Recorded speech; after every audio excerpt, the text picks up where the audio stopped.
Well, Bruno Guimarães deadline closed today, and it has been confirmed to us by Fabrizio Romano, but it's something that we're going to hate to know.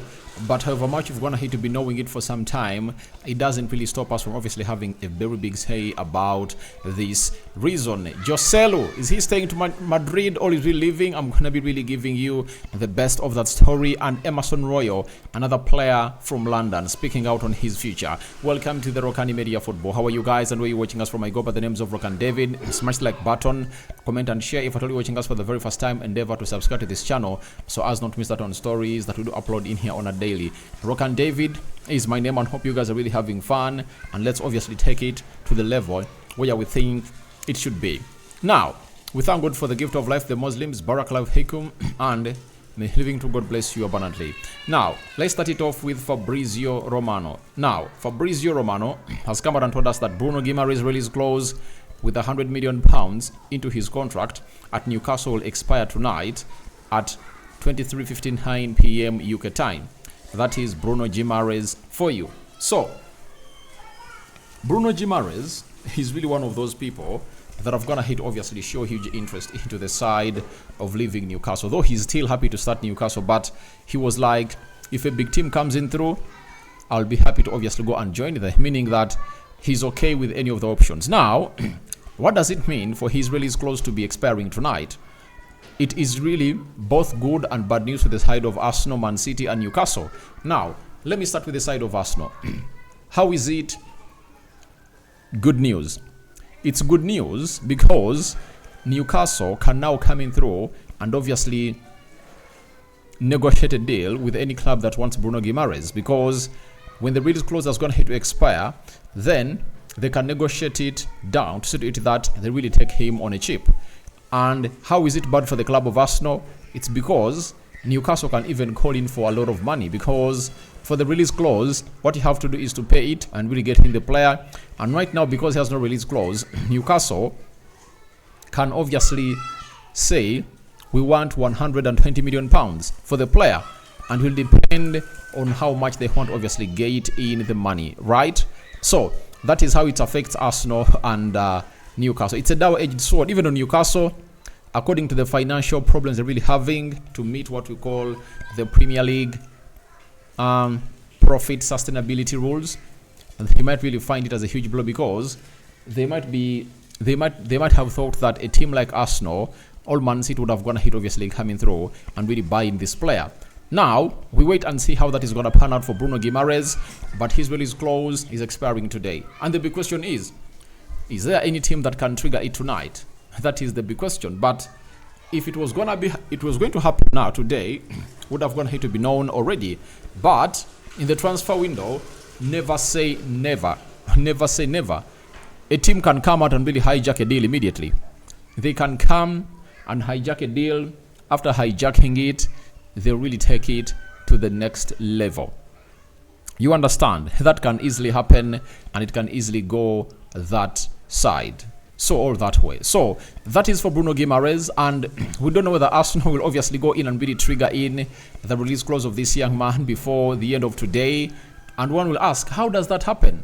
We've always told you that the agents of Bruno Guimarães have already gone ahead to hold talks with Arsenal, and they know exactly what Bruno Guimarães want, and Arsenal can really get the personal terms done in the nick of time and see to it that they really trigger that clause before it comes out. The same applies to Man City. They can do the same.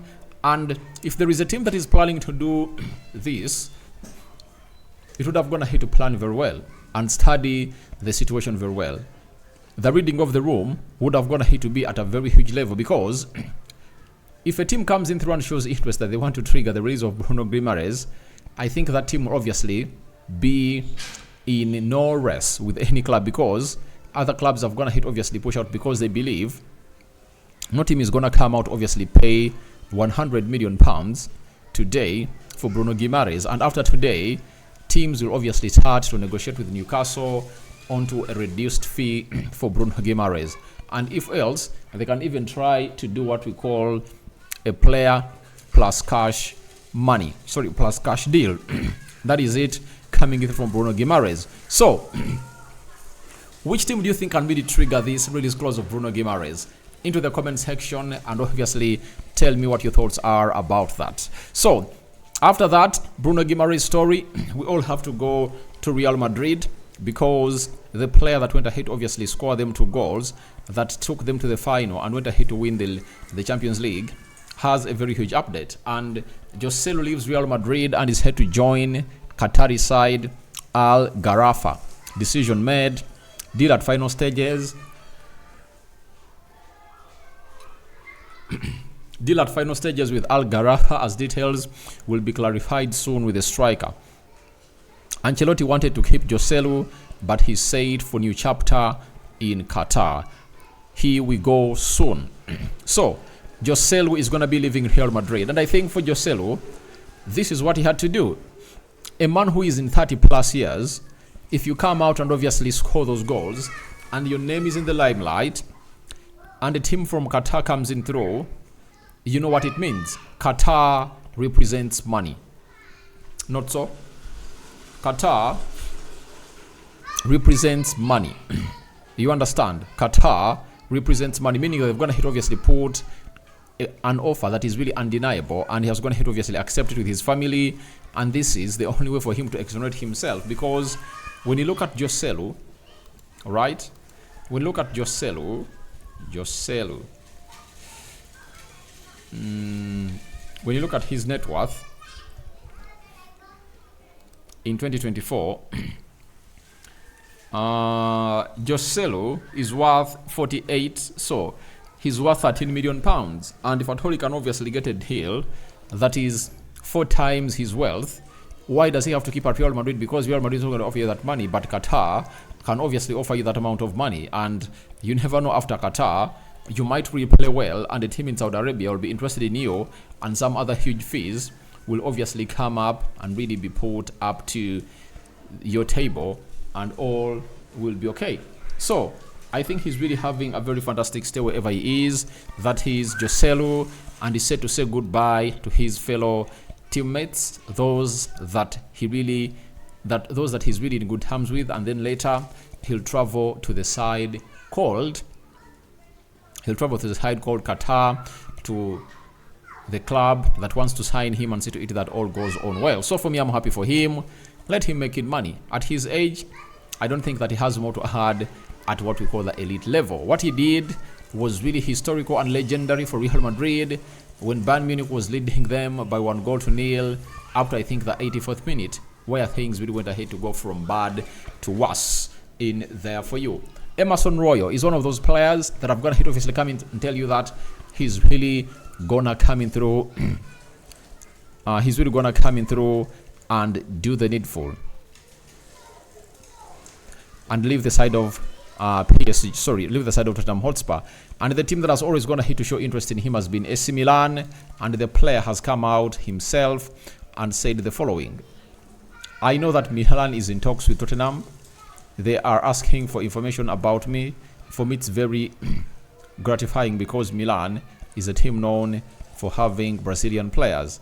Let's wait and see what happens. So they are in talks and they're asking information about him, meaning that he's so much synced into this deal, and he knows to it that he's going to be leaving the side of Tottenham Hotspur and is going to be playing for AC Milan. AC Milan want Emerson Royal because he's cheap and he can match the pace into the Serie A. And for the side of Tottenham Hotspur, they're having a Pedro Porro playing that position, and Emerson Royal has been used as a utility player in the entire backline of Tottenham Hotspur the previously concluded season, meaning that there is a lot of quality in him, but he promised so much and he never really showcased. And he's this kind of player who is really blessed that with his limited talent, you've got to see him play for one, Barcelona, now Spurs, AC Milan.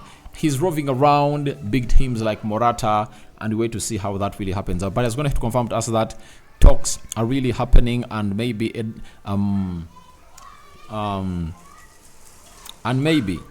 Emerson Royal will soon get a move to the Serie A. And surprisingly, he might go to the Serie A and become one of the most important right backs into the Serie A because of the difference of intensity and pace into that league. So guys, I call upon for your reactions into the comment section below.